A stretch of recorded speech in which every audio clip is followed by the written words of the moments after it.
Welcome to this technical guide on the Dyson V10. We are Kelatos Informatica, specialists in technical repair. We collect your device from your doorstep, carry out a free diagnosis, and send you a quote before any repair. No phone calls, no trips to the shop.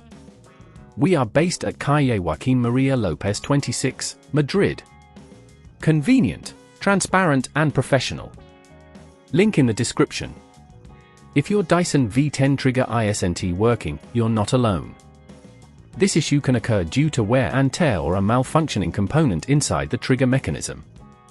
Ignoring this problem can lead to further complications, making your vacuum cleaner unusable and potentially costing more to fix down the line.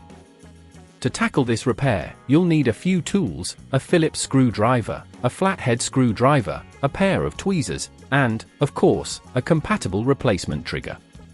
First, ensure your Dyson V10 is turned off and unplugged. Begin by removing the dust container, then locate the screws that hold the casing together. Use your Phillips screwdriver to carefully unscrew these, ensuring you keep them in a safe place. Once the screws are out, gently pull apart the casing, starting from the back and working your way towards the front. Be cautious not to apply too much force; you don't want to damage any clips that may be holding it together. Inside, you'll find the trigger mechanism. You'll want to look for any signs of damage or wear. This is typically located towards the front of the device. Once you've identified the faulty component, take your flathead screwdriver and gently pry it away from its housing.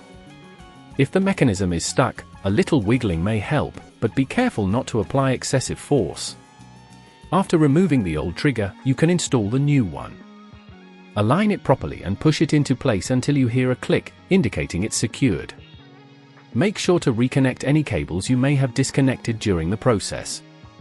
When reassembling, ensure that everything fits snugly back into place. Replace the screws you removed earlier, tightening them just enough to secure the casing without overdoing it, as this can strip the screw holes. Before closing up, it's a good idea to test the new trigger to ensure it functions correctly. If at this point you feel it's getting too tricky, remember that at Kelatos we collect your device from your door and return it fully repaired. Once you've confirmed everything is working, carefully put the casing back together, ensuring all clips and screws are secured. To prevent this issue from occurring again, regularly clean your Dyson V10 and avoid using it in excessively dusty areas. This will help prolong the life of the trigger and other internal components. If you'd rather not risk damaging your device, at Kelatos we collect, repair and deliver back to your door anywhere in the UK. Link in the description.